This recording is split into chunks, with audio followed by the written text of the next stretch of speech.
person who's strong-minded and can direct others in the right direction. You did get a copy of the PowerPoint. If you want to write on that, doodle on it, whatever, feel free to. This will go in your folder. I do ask that for every training session you bring that folder back because I'm going to be giving you new information to put in it. A lot of you might have asked, why in the world was I chosen to go through this program? Some of you might have just been told you were going through it. Some of you might have volunteered to go through it. Whatever the case is, though, you probably displayed some leadership characteristics. You may not currently be in a leader position. You might currently not have any leadership responsibilities, but somebody saw in you the potential to be a leader. And again, everybody in this room has leadership qualities. The purpose of this class is to fine-tune your leadership skills. People respect you, okay? Whether you know it or not, there's somebody out there that respects you, and they look to you for answers. You have the potential to succeed, you agree to the training possibly, and you have the power to move the company forward, okay? We are going to focus in on helping the company, but I will tell you this. You have a leadership quality that not only affects you at work, it affects you with your children. And 90% of this room has children. And your kids look to you to be a leader. And we're going to talk about the difference between a good and a bad leader, and can a good leader do only good things? And we'll see what you have to say about that here in just a second. Leadership is a gift to influence the people positively towards a direction which is for the common goal. Is there a difference between being a friend and being a leader? Okay? Yeah. So, What's the difference?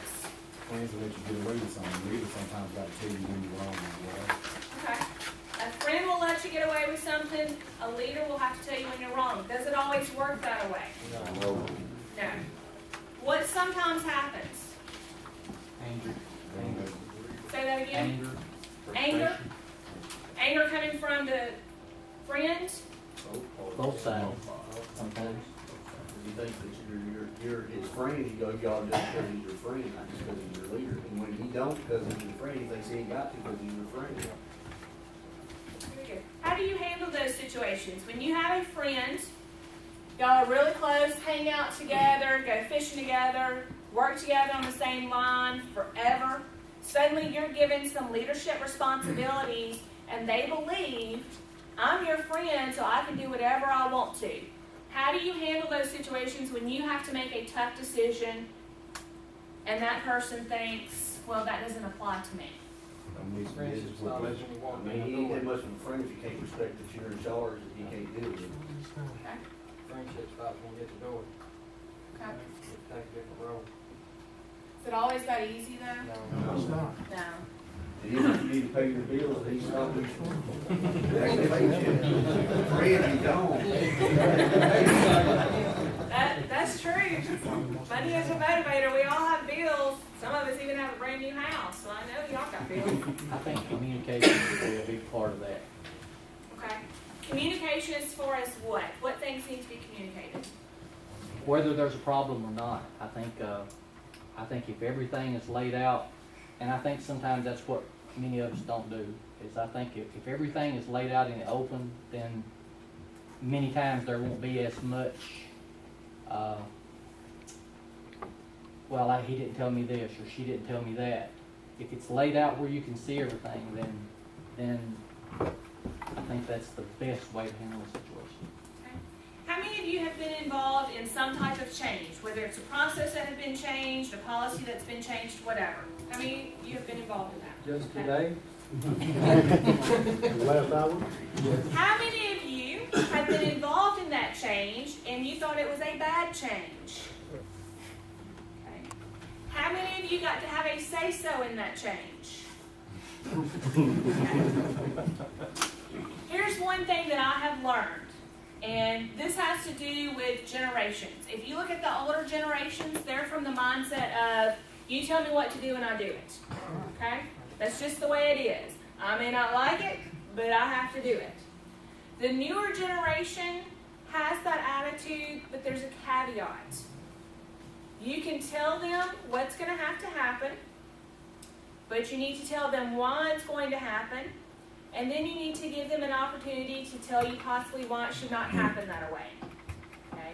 And you actually have to listen, okay? Because sometimes they're right, okay? Sometimes they're not.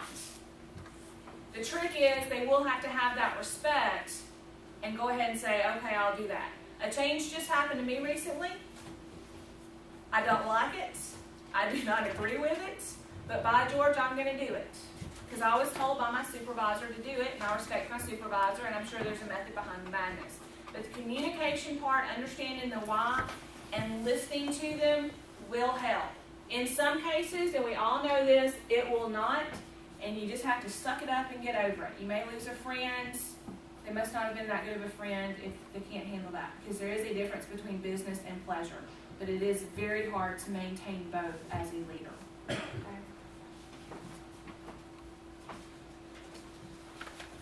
Personality.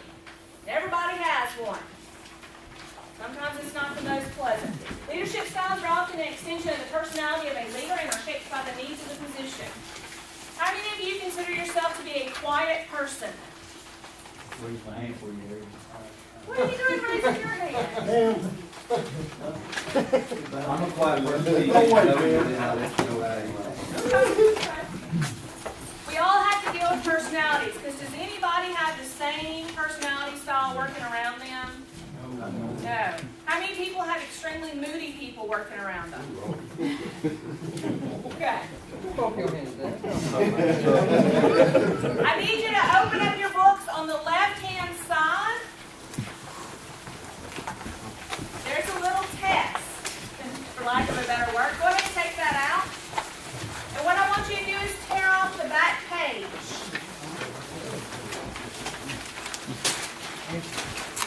What you're tearing off is this part right here. This is going to be your answer sheet.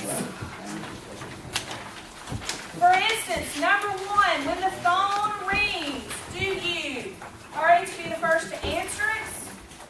Or B, hope someone else answers it? I want you to think quickly and check which one applies to you. A lot of people don't have house phones on, those, so ain't nothing to run to. Just whichever one comes naturally to you. Let someone else answer. Thank you.